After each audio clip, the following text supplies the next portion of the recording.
Meus irmãos, vamos relembrar aqui, da última vez que a gente deu o estudo aqui, a gente falou da segunda carta do apóstolo Paulo aos Tessalonicenses, né? O estudo foi no capítulo de número 1, a gente fez uma breve introdução a esta carta, a gente vai relembrar algumas coisas hoje, né? Naquela ocasião, nós lembramos aqui que essa igreja em Tessalônica, ela foi fundada pelo apóstolo Paulo na sua segunda viagem missionária. Então, isso aconteceu por volta do início dos anos 50 depois de Cristo. Então, essas duas cartas, primeira aos Tessalonicenses e segunda aos Tessalonicenses, talvez tenham sido as duas primeiras cartas que o apóstolo Paulo escreveu. Existe um debate, né, entre os estudiosos do Novo Testamento sobre qual que foi a primeira carta, ou qual foi o primeiro livro ou escrito do Novo Testamento. E a disputa fica ali entre Gálatas, 1 Tessalonicenses e 2 Tessalonicenses, e Tiago. Mas, no que diz respeito a Paulo, provavelmente ou Gálatas ou a 1 e 2 Tessalonicenses foram os primeiros escritos do apóstolo Paulo. Né? No caso aqui, 1 e 2 Tessalonicenses foram escritos no início dos anos 50 depois de Cristo, enquanto Paulo estava em Corinto. Lembra que nessa segunda viagem missionária do apóstolo Paulo, ele foi para Macedônia, ele foi para Filipos, que ficava ali na Macedônia. De Filipos ele passou a Tessalônica, e ali em Tessalônica ele teve um ministério bem curto, bem breve, porque ele teve que fugir. Teve que, como diz os jovens hoje, né, teve que ralar de lá, porque senão ele seria morto. Porque o grupo ali de judeus da cidade começaram a perseguir Paulo. Ele estava pregando Cristo, falando que o Messias deveria padecer e ressuscitar. E algumas pessoas na sinagoga ali, judeus, como também gentios, creram na mensagem do evangelho. E aí alguns judeus que não creram começaram a perseguir Paulo. E Paulo teve que sair de lá. Né? De Tessalônica, Paulo foi então para Bereia. De Bereia ele foi para Atenas, e de Atenas ele foi para Corinto. E de Corinto ele escreveu 1 Tessalonicenses e provavelmente essa carta aqui, né, a sua segunda carta aos Tessalonicenses. E nós vimos que essa igreja era uma igreja muito querida do apóstolo Paulo. Na sua primeira carta a ela nós vemos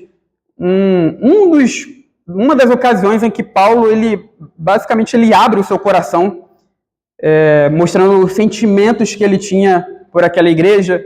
Ele fala da sua saudade que ele tinha daqueles irmãos, que ele os tinha em muito carinho, né, com muito carinho. Orava por eles e desejava voltar a Tessalônica, só que ele fala que a Satanás o impediu, né? Provavelmente, no caso, Satanás, usando seus perseguidores, foram para Paulo como se fosse uma barreira, né, que o impedia de voltar a Tessalônica, mas ele pretendia voltar lá. E então Paulo escreve esta segunda carta, e no capítulo 2 nós encontramos aqui o que nós podemos dizer ou colocar como se fosse uma refutação do apóstolo Paulo a uma doutrina falsa, a uma doutrina errada. Qual que era o problema aqui? Qual que é o problema que Paulo vai tratar nesse capítulo 2 de 2 Tessalonicenses? É a ideia de que o Senhor já havia voltado. A vinda do Senhor já havia acontecido. Nós vemos que no início da igreja cristã existiram algumas doutrinas erradas, que era contra aquilo que os apóstolos, o apóstolo Paulo, no caso, pregava. Lá em 1 Coríntios nós encontramos algumas pessoas que negavam a ressurreição dentre os mortos. Em Timóteo, em uma das cartas de Paulo a Timóteo, nós encontramos ali pessoas que falavam que a ressurreição já havia acontecido. Aqui nós encontramos a ideia de que a vinda do Senhor já havia acontecido. E Paulo vai então refutar essa ideia aqui neste capítulo, né, nesse grande trecho do versículo 1 ao versículo de número 12. Então alguém lê para a gente, por favor, meus irmãos, versículo 1 e 2. Irmãos, no que diz respeito à vida de nosso Senhor Jesus e a nossa reunião com Ele, nós vos exortamos a que não vos renovareis da vossa mente com facilidade, nem vos perturbeis, quer por Espírito, quer por palavra, quer por Epístola, como se procedesse de nós, Então veja aí que Paulo, ele trata do assunto da reunião, da nossa reunião com o Senhor. E esse assunto ele já tratou na primeira epístola, lá no capítulo de número 4, né? Vamos lá voltando aí na primeira epístola do apóstolo Paulo aos Tessalonicenses, no versículo de número 17, se eu não me engano. É isso mesmo. 17, veja aí que ele diz o seguinte: depois nós, os vivos, os que ficarmos, seremos arrebatados juntamente com eles entre nuvens para o encontro do Senhor nos ares. E assim estaremos para sempre com o Senhor. Então veja que Paulo, aqui ele vai falar do encontro do Senhor, na primeira carta, né? Na segunda ele fala da nossa reunião com o Senhor Jesus. Ele usa aqui, é interessante que Paulo usa aqui palavras diferentes para descrever a esse encontro, a esse ajuntamento do povo de Deus ao próprio Cristo, né? Na primeira carta, ele usa um termo grego que é apântesis, né? Que era normalmente usado na época de Paulo para descrever a vinda de um rei ou a vinda de um dignatário, alguém muito importante a uma cidade, né? E ali a cidade saía ao encontro desse dignatário ou desse rei em festa. Então é assim que Paulo descreve, digamos assim, a vinda do Senhor na primeira carta. Aqui na segunda carta ele usa um termo diferente, né?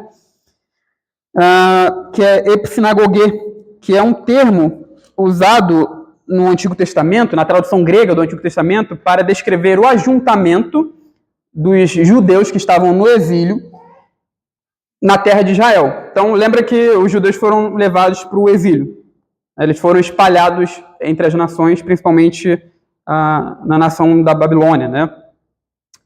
E aí o Antigo Testamento fala que Deus ele iria juntar o seu povo de volta à terra de Israel. E aí eles usam essa palavra aqui que nós acabamos de falar. E Paulo usa esse termo aqui também, quando ele fala da nossa reunião com o Senhor.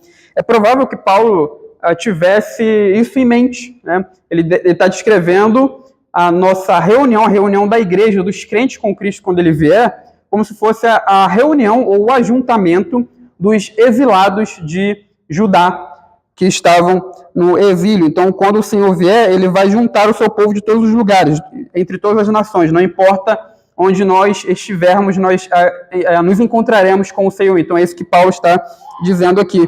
Então, no que diz respeito à vinda do nosso Senhor Jesus Cristo e à nossa reunião, esse ajuntamento com ele, nós vos exortamos a que não vos demovais da vossa mente com facilidade, nem vos perturbeis, quer por espírito, quer por palavra, quer por epístola, como se procedesse de nós, supondo tenha chegado o dia do Senhor. Então, meus irmãos, como nós mencionamos aí no início do nosso estudo, da nossa introdução, Paulo vai tratar aqui do falso ensino de que o Senhor já havia voltado, né? De que a vinda do Senhor já havia acontecido.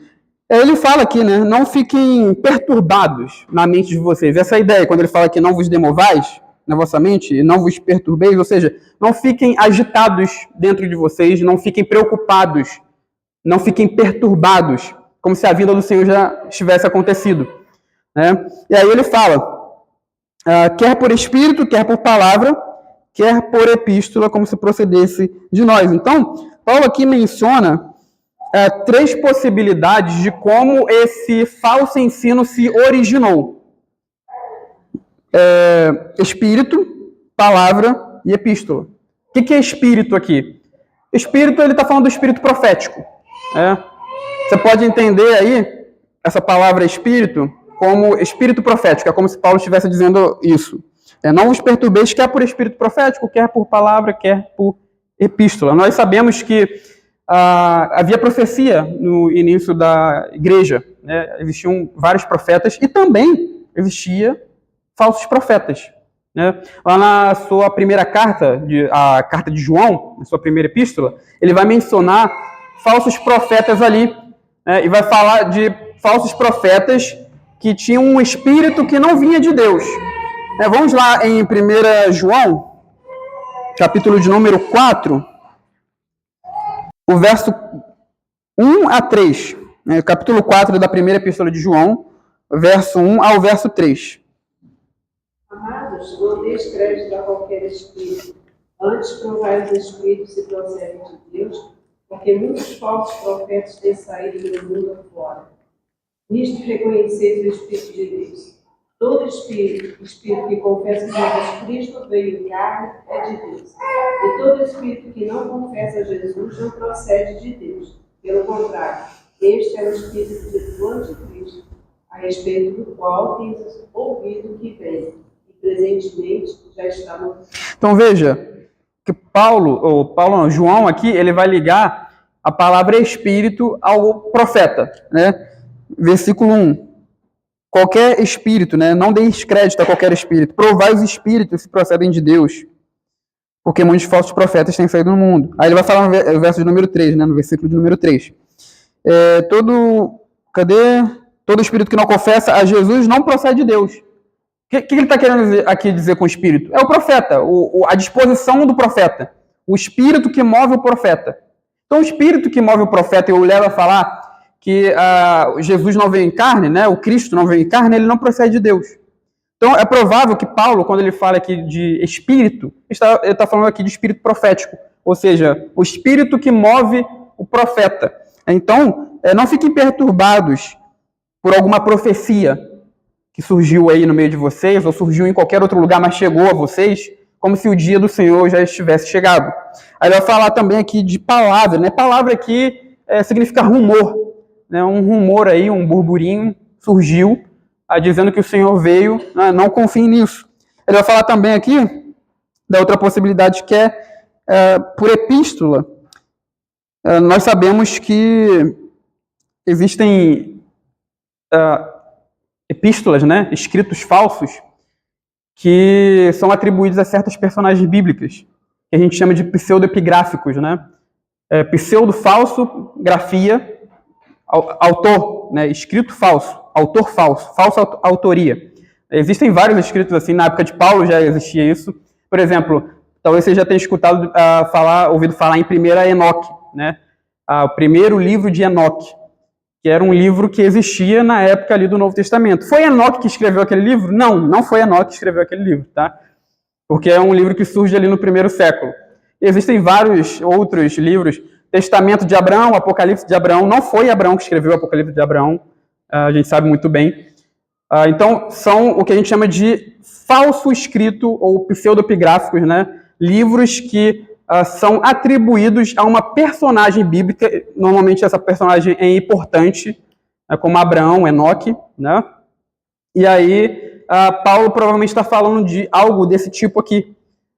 Uma carta como se fosse nossa, ou seja, uma carta que carrega o nosso nome, mas não foi escrita por nós. É de falsa autoria. Então, é interessante que essa carta aqui de Paulo, segundo os Tessalonicenses, no final, você vai ver que Paulo, ele apela para a sua assinatura. Né? Veja no capítulo de número 3, Paulo vai falar aí no versículo de número 17, a saudação é de próprio punho.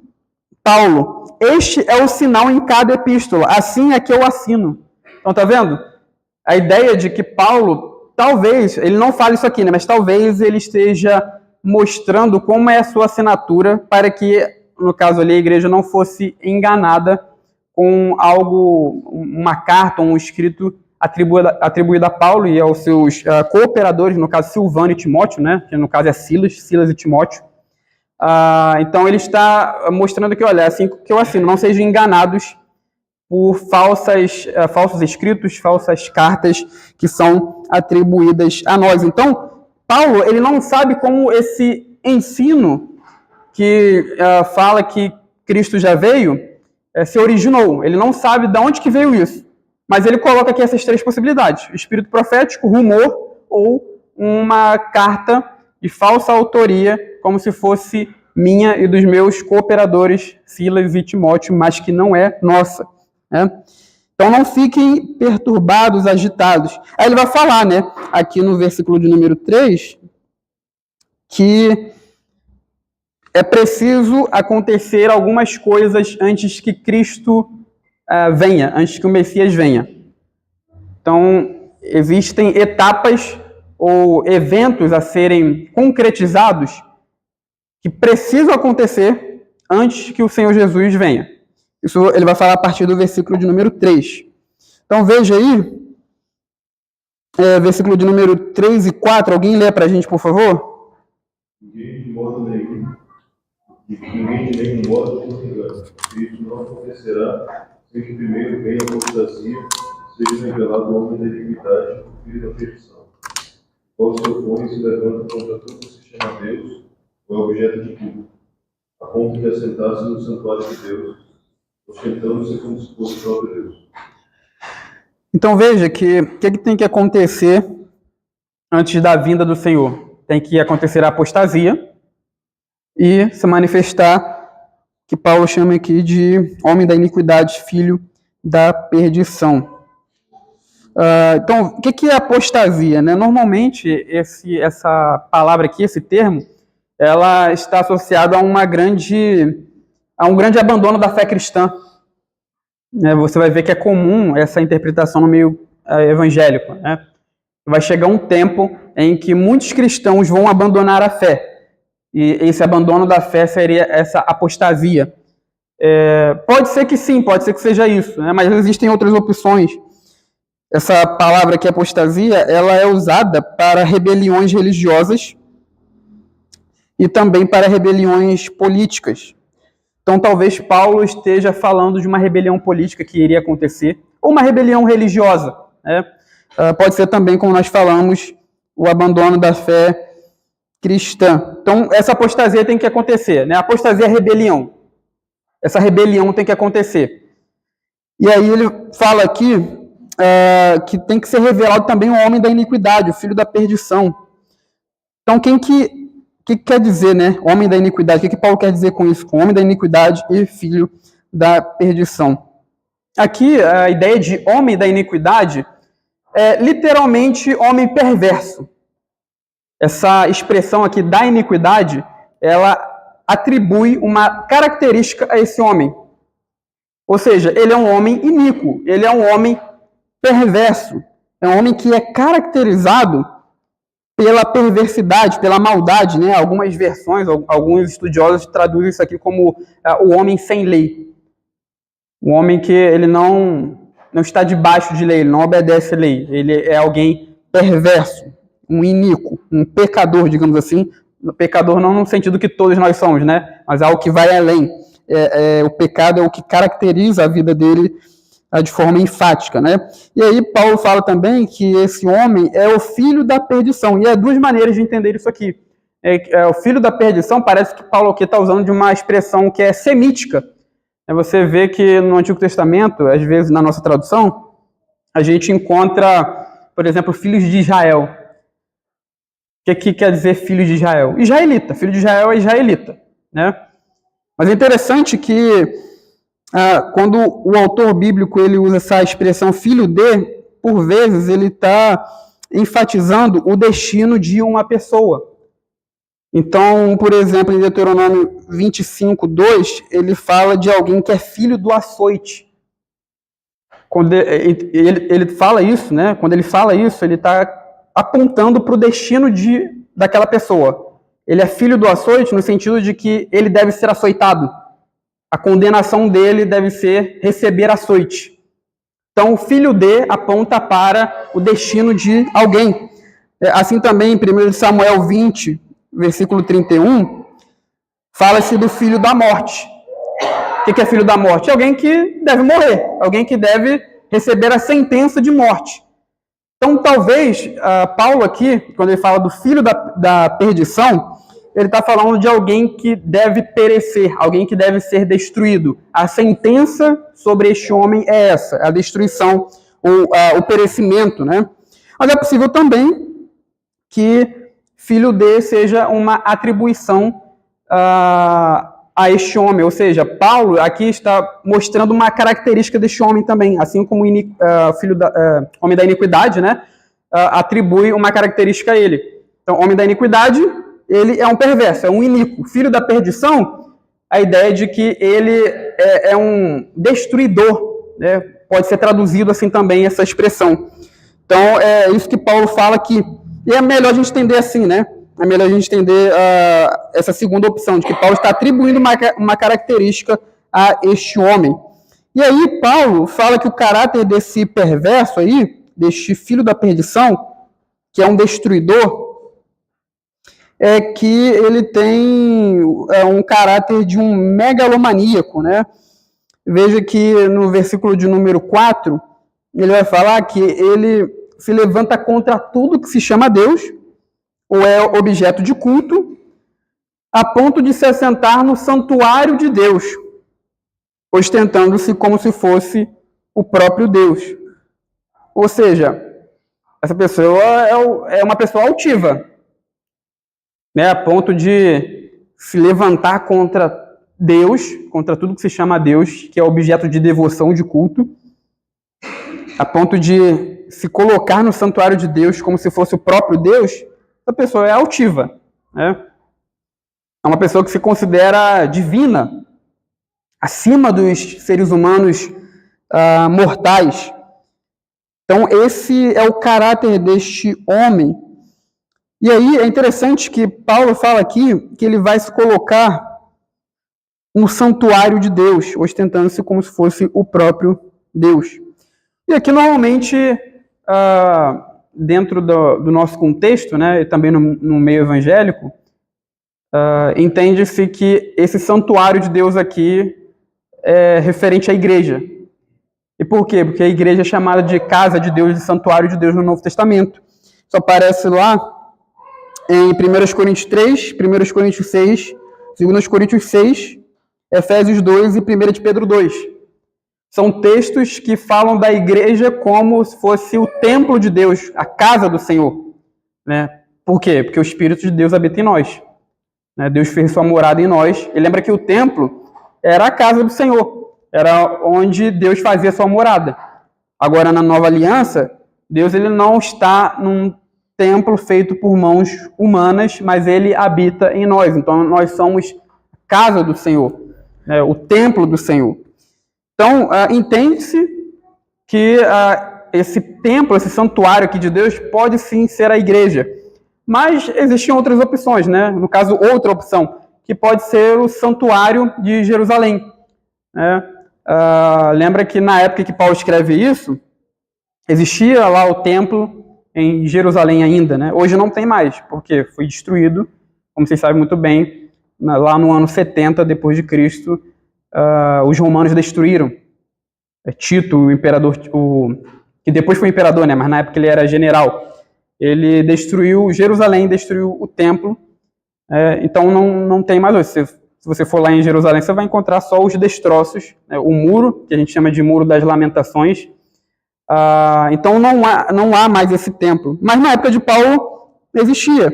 Então é possível que Paulo estivesse fazendo alusão ou referência a esse templo em Jerusalém. E eu entendo que essa opção, né, de que Paulo está falando do templo de Jerusalém é a melhor opção. Porque quando Paulo ele fala da igreja como templo, ele deixa claro isso. Ele explica mais isso, né? E aqui não acontece, ele só fala santuário de Deus.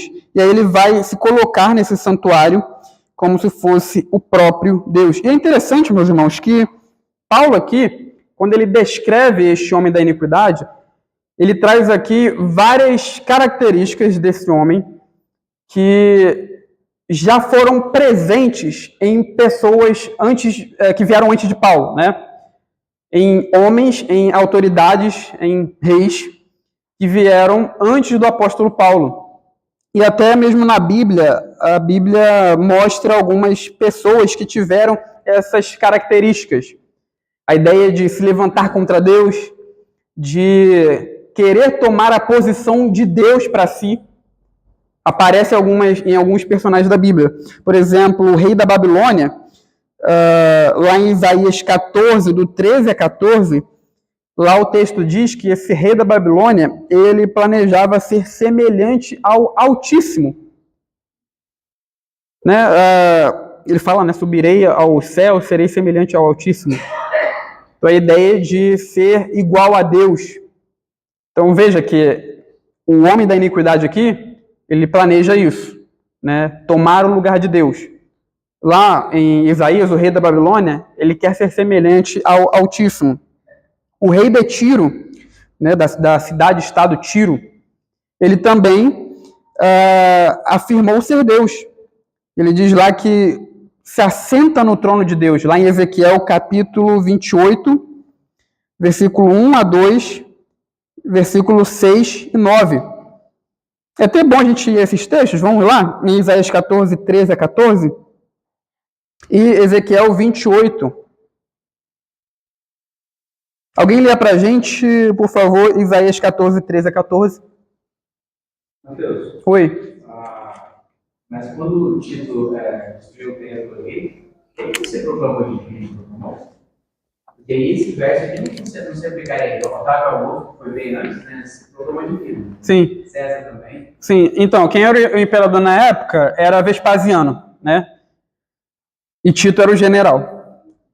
O que acontece? Joséfo, ele descreve quando os romanos entraram ali em Jerusalém e tomaram o templo, eles fizeram sacrifícios aos estandartes romanos do exército romano, e os estandartes romanos, eles carregavam a imagem de César Vespasiano.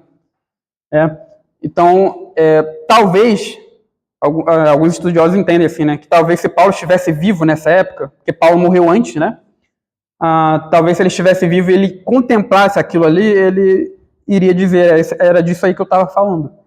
Né? Porque a ideia de, né, talvez você tenha alguma dificuldade, porque o texto fala que, né, vai se assentar no templo de Deus, mas você não precisa entender isso literalmente, que ele vai colocar um trono lá, né? A ideia não é essa. Até porque os templos, na época, eles não eram palácios, né? Eles eram feitos para os deuses e se colocavam estátuas dos deuses ali, como se fosse a morada deles. Então, provavelmente, a ideia de se assentar no santuário de Deus, a ideia de que ele ia tomar aquilo ali, né, como se fosse dele, né, e ele seria adorado ali. Então, talvez, né, é possível entender assim, né, esse texto tenha se cumprido nessa época, né, quando Tito tomou o templo de Jerusalém, os romanos entraram ali com os estandartes, aquilo ali era uma profanação, né, do templo, porque eles levaram a imagem de alguém que era considerado divino, que era o imperador, para dentro do templo em Jerusalém. E ali eles sacrificaram a Vespasiano. Então, eu entendo que seria uma possibilidade de entender assim também, né? Não poderia ser um sentido mais figurado, pensando já nos tempos, não? Porque eu vou colocar esse ídolo no meu coração, ao invés de Deus, eu vou profanar o templo eu mesmo, vamos dizer assim. Rapaz, eu acho difícil. Eu acho difícil. Porque eu chego um tempo de paz, né? Uhum. Então, eu falo que tem paz e segurança, a partir dali... Sim, eu entendo também que essa questão da paz e segurança estava aplicado ao... que a paz e segurança era um slogan romano, né? Então eu entendo que seria algo aplicável ali àquela época também, né? Embora tenha estudiosos que entendem que isso aí vai ser no futuro, né? Não tem problema nenhum, ninguém vai para o inferno por entender assim, tá? São duas possibilidades. Então, escatologia é difícil, né? Tem gente que quer tomar algumas interpretações como se fossem dogmas. É isso, pronto, acabou. Se você crê diferente, você está perdido, vai perecer eternamente no inferno, né? Tem gente assim, embora pareça a loucura da minha cabeça, mas tem gente assim. E não dá para tomar esses textos bíblicos que são complicados, são difíceis, né? Como se fosse um dogma, a interpretação deles, né, no caso, como se fosse algo absoluto, né? Porque, como nós falamos, é difícil. Então, a gente precisa aí da ajuda de Deus para interpretar o texto corretamente, né? Mesmo assim, a gente é humilhado aí. A gente já vai falar disso mais para frente, né? Quando a gente falar daquele que detém a manifestação do homem da iniquidade, porque, embora a gente tenha as nossas opções de interpretação, a gente às vezes fica com a mão atada, né? Porque o texto não parece ser claro e não dá para a gente bater um martelo com isso. Então a gente tem que ser humilde aqui e entender que existem outras possibilidades de entender o texto. Então essa daí, do futuro, é uma possibilidade, né, também. Assim como entender que já se cumpriu também é uma possibilidade. Então a gente ia ler Isaías, né? Isaías 14, do 13 a 14, alguém lê para a gente, por favor? Tu dizias no teu coração: eu subirei ao céu, acima das estrelas de Deus exaltarei o meu trono, e no monte da congregação me assentarei, nas extremidades do norte. Subirei acima das mais altas nuvens e serei semelhante ao Altíssimo. Então, tá vendo? A ideia de se chegar a Deus, né, ser semelhante a Ele, é uma pretensão da arrogância humana, que no caso aqui é a arrogância da Babilônia, e do rei da Babilônia também, né? Ezequiel 28, do 1 a 2. Quer dizer, versículo 1 a 2, versículo 6 e versículo 9, tá? Ezequiel 28, do 1 a 2, 6 e 9. Alguém lê pra gente, por favor? Tenha uma palavra do Senhor dizendo: Filho do homem, dize ao príncipe de Tiro, assim diz o Senhor Deus, visto que relata o teu coração, e diz: eu sou Deus, sou descendente de Deus, e aceito no coração dos mares, e não faço obras que não vai ter. Ainda deixei no teu coração, como se for o coração de Deus. Assim diz o Senhor Deus, visto que eu estimo no teu coração, como se for o coração de Deus. Virás ainda diante daquele que te matar. Eu sou Deus? Pois não faças de homem, e não és Deus. Meu poder do que te... Exatamente. Então, veja aí que no versículo 2 ele fala: eu sou Deus, sobre a cadeira de Deus me assento. Ainda que, aí, né, o Senhor vai falar, né? Ainda que estimas o teu coração como se for o coração de Deus. Versículo 6, visto que estimas o teu coração como se for o coração de Deus. Versículo 9, né? Você vai ainda dizer isso, que você é Deus. Então, veja que Ezequiel está descrevendo alguém aqui super arrogante, né? Alguém que se colocava aí como se fosse o próprio Deus. Então, o que é esse homem da iniquidade aqui. E aí, a gente já viu o rei da Babilônia, rei de Tiro, que no caso é esse aqui que a gente leu em Ezequiel. E aí, mais duas figuras aqui que é importante a gente destacar. É Antíoco IV Epífanes, que foi o rei do reino Seleucida, né? O reino Seleucida foi aquele reino que surgiu da fragmentação do Império de Alexandre o Grande, né? O reino Seleucida foi um dos reinos que surgiram aí depois que Alexandre o Grande morreu. E aí, esse Antíoco IV Epífanes, ou Epifânio, ele entrou no santuário de Jerusalém, né, depois que ele tomou ali a Judéia, e instalou cultos pagãos em Jerusalém. Ele até colocou um altar a Zeus dentro do templo. Foi um período terrível para os judeus, porque vários livros do Pentateuco, da Torá, né, foram queimados. Eles não poderiam circuncidar ninguém. Quem circuncidasse morreria. Então, foi um período de perseguição ferrenha ali para o povo judeu, por causa desse homem aqui, Antíoco IV Epifânio. E o imperador Calígula, que foi um imperador que veio antes da época de Paulo, ele tentou colocar uma estátua dele dentro do templo de Jerusalém. O historiador Dion Cássio, ele fala disso, né? E Filo também, Filo de Alexandria. Então ele tenta colocar uma estátua dele dentro do templo de Jerusalém, só que não aconteceu porque ele morreu antes.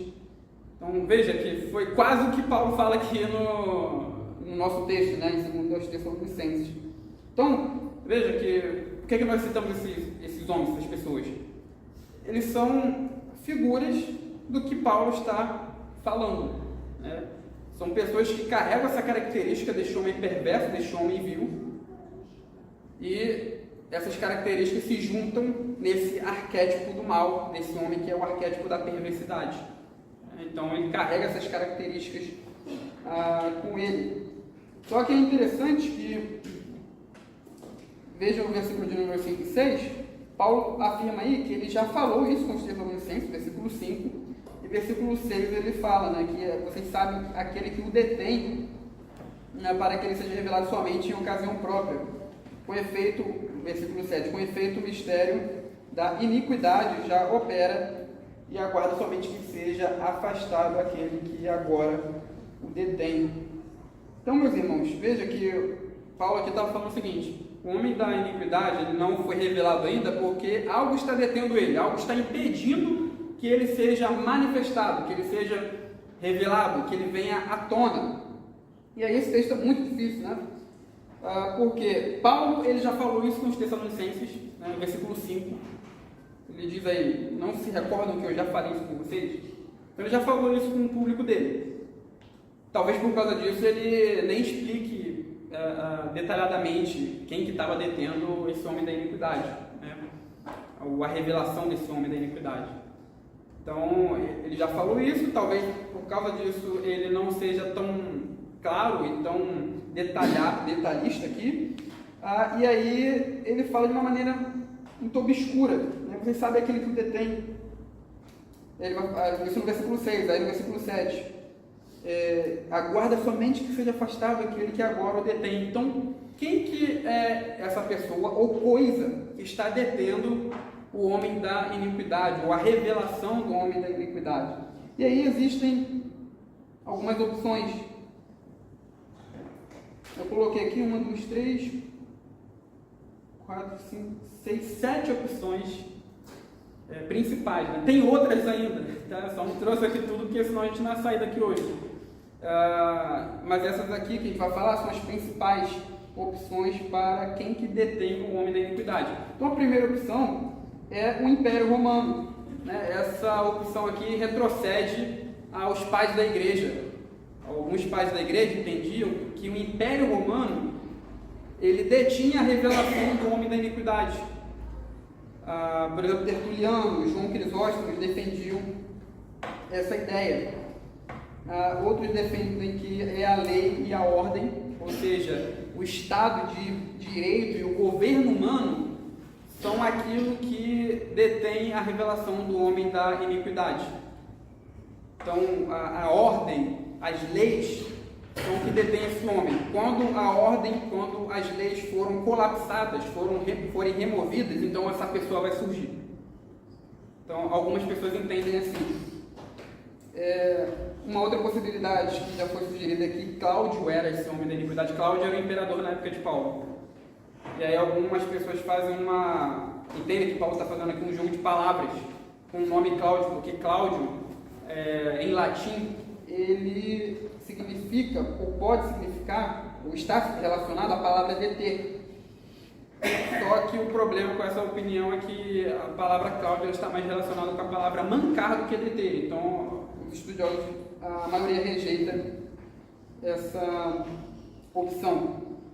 A outra possibilidade é o Evangelho e o ministério apostólico. A ideia de que o que detém o homem da iniquidade é a evangelização, é o ministério apostólico. Por que esse homem ele é detido? Porque o Evangelho precisa ser espalhado. Então, quando o Evangelho for chegar ao seu apogeu, digamos assim, for espalhado pelo mundo, esse homem surgirá. É uma opção também que já foi sugerida. A outra opção é a igreja. Né? A igreja é uma opinião bem comum de que a igreja que detém esse homem da iniquidade. E aí as pessoas, normalmente no meio evangélico, relacionam essa ideia com o versículo 7, né, que fala até que seja afastado aquele que agora o detém. Então eles relacionam essa ideia com a seguinte explicação, né? A igreja vai ser tirada, vai ser arrebatada. Quando a igreja for arrebatada e for levada aos céus, esse homem vai surgir. E aí vai começar a tribulação aqui na terra. Então é uma ideia bem comum, principalmente no meio pentecostal. Oi? Dispensacionalista, exatamente. E a outra opção é Deus.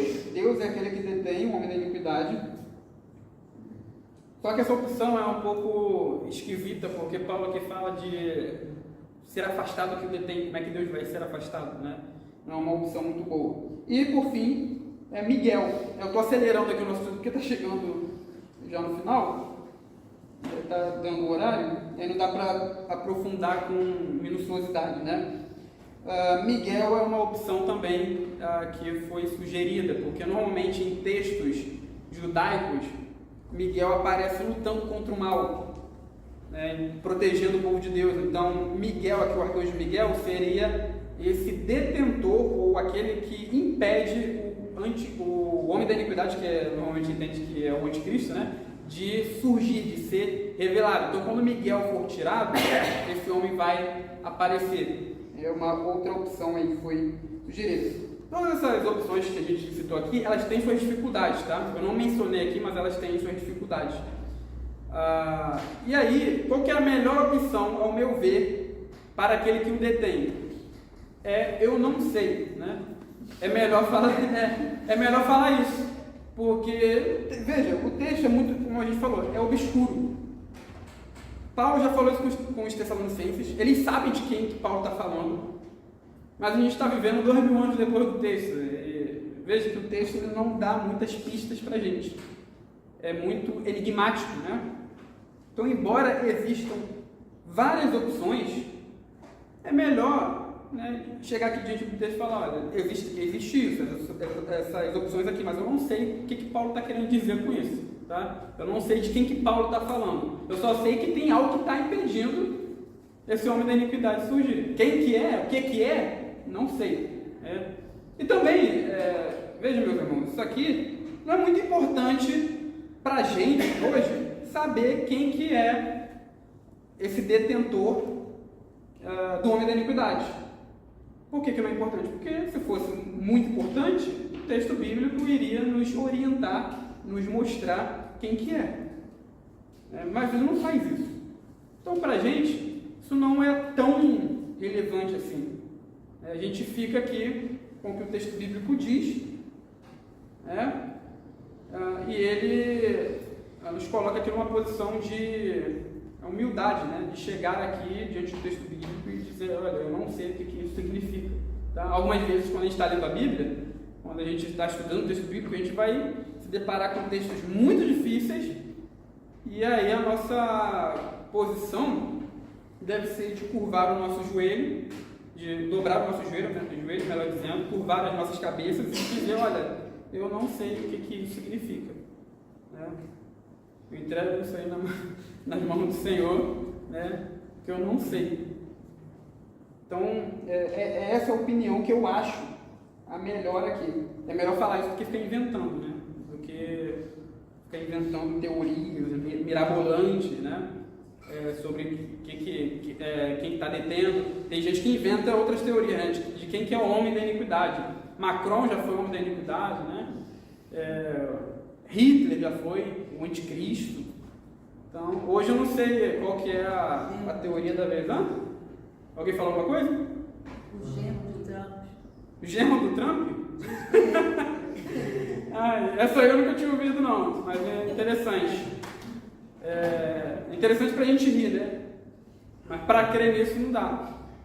Então, veja, cada época que surge um líder novo, as pessoas vão falar: esse é o homem da iniquidade, né? Esse é o homem perverso.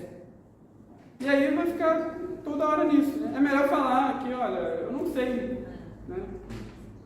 Eu não sei. É melhor falar isso do que inventar. E aí, esse homem vai ser destruído. Veja o versículo de número 8. Então será de fato revelado o iníquo, a quem o Senhor Jesus matará com o sopro de sua boca e o destruirá pela manifestação de sua vinda. Provavelmente, meus irmãos, o autor aqui, Paulo, ele está fazendo uma alusão ao texto de Isaías, capítulo de número 11, versículo 4, onde fala que o Senhor, com o sopro da sua boca, ou com o sopro dos seus lábios, matará o perverso. É interessante que esse texto aí de Isaías, no capítulo 11, ele é um texto que fala do rei messiânico. Ele fala da raiz de Jessé, que em outras palavras é um rei da linhagem de Davi. Então, a função, talvez Paulo tenha isso em mente aqui, né, que a função de Jesus como rei messiânico, como rei da linhagem de Davi, seja destruir este homem, o perverso, né? E é interessante que ele fala isso, ele fará com o sopro de sua boca. Talvez Paulo esteja falando aqui de que Cristo matará esse perverso com facilidade. Assim como a gente sopra, né? Assim como o sopro sai com facilidade da boca, esse perverso será derrotado, será destruído pelo Senhor. E aí ele caminha para o final, falando do aparecimento, né, deste homem. Como é que acontecerá esse aparecimento? Ele é a segunda eficácia de Satanás, com todo o poder e sinais e prodígios da mentira e com todo o engano de injustiça aos que perecem, porque não acolheram o amor da verdade para serem salvos. Versículo 11, 12 para terminar. É por este motivo, pois, que Deus lhes manda a operação do erro para darem crédito à mentira, a fim de serem julgados todos quantos não deram crédito à verdade, antes, pelo contrário, deleitaram-se com a injustiça. Então veja que esse aparecimento do perverso é uma paródia da vinda de Cristo. Por que é uma paródia da vinda de Cristo? Porque ele vem segundo a eficácia de Satanás com sinais, prodígios da mentira. Né? Quem que fazia sinais e prodígios? O próprio Cristo, né? Fazia milagres, maravilhas. E ele também fala aqui, ele usa a palavra vinda, né? Embora aqui na nossa tradução isso não aparece, eles traduziram como aparecimento, né? Mas aqui o texto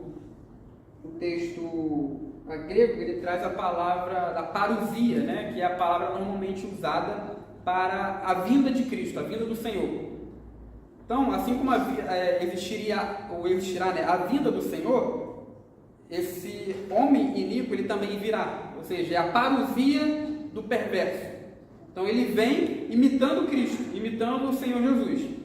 E ele também imita Cristo através dos seus sinais, das suas maravilhas, que não vêm do poder de Deus, mas vêm do poder de Satanás, né? Um aparecimento, é uma vinda segundo a eficácia, ou seja, o poder satânico. É Satanás que está por trás dos poderes deste mundo. E a gente sabe muito bem que o diabo ele tem seus milagres. É por isso que a gente não deve acreditar em qualquer milagre que nós ouvimos por aí. Cura, maravilhas. É claro que Deus cura, Deus faz maravilhas, mas o diabo também imita isso. Lembra lá em Êxodo, se não me engano, é capítulo 7, que Faraó tinha 2 magos que ficavam imitando as coisas que Moisés fazia? E Moisés, Deus no caso, através de Moisés, trazia uma praga, aí aqueles magos faziam também a mesma coisa, embora em escala menor, né? Eles faziam, mas em escala menor, mas faziam. Então a ideia de que, olha, Faraó, a gente faz isso aí também, você acha que isso aí é o Deus deles?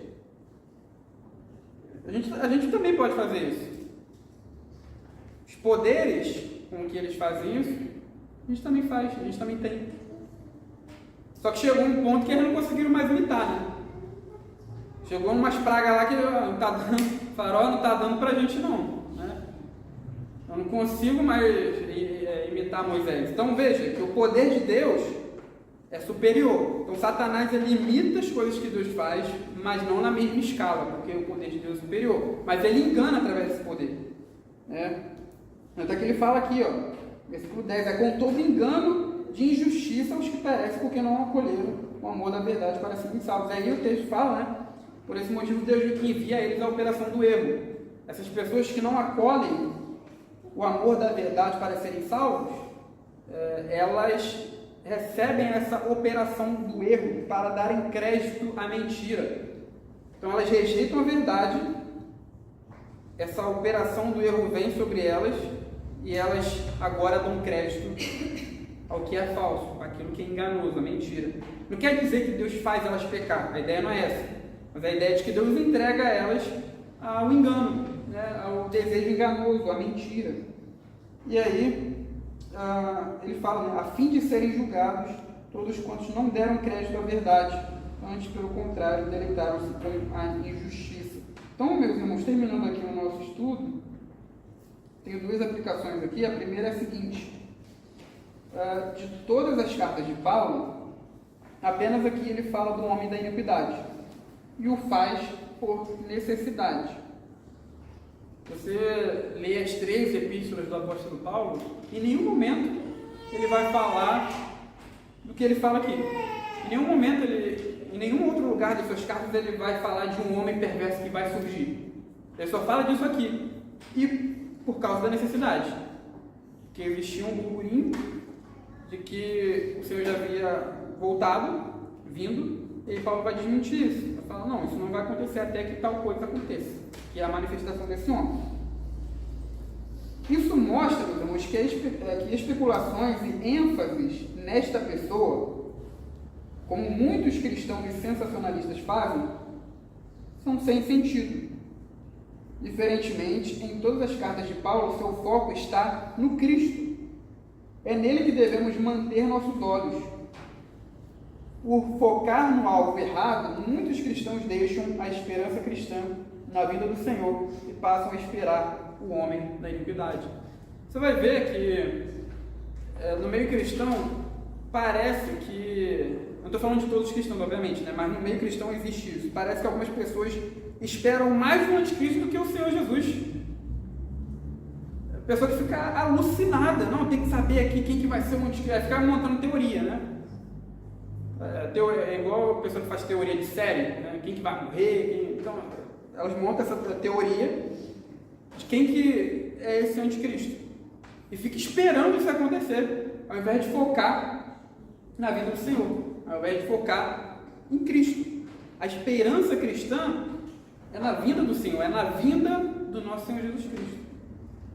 Quando a gente deixa essa esperança para esperar outra coisa, aí já deixou de ser esperança cristã, já deixou de ser a esperança gloriosa de que Paulo e os outros autores do Novo Testamento destacam, esperança que deve se encontrar no nosso coração. Então, não fique especulando coisas, não fique focando sua mente, seu coração nessas coisas. Foque o seu coração em Cristo, porque é isso que é o mais importante. Espere Cristo, porque isso é o que realmente importa. A segunda aplicação é que as características do homem iníquo mostram que ele é um falso Cristo. A eficácia, né, um autor diz o seguinte, né, eu trouxe aqui uma frase do Michael Holmes, ele diz o seguinte: a eficácia de uma falsificação depende do quão próximo ela está daquilo que está imitando. E aí, seguindo, é por isso que esse homem não vem com chifres ou algo parecido. Para o iníquo, é mais proveitoso imitar a vinda do Senhor e seus milagres, mas ele faz de forma enganosa. Então é interessante isso, né? Esse homem da iniquidade, ele está imitando Cristo.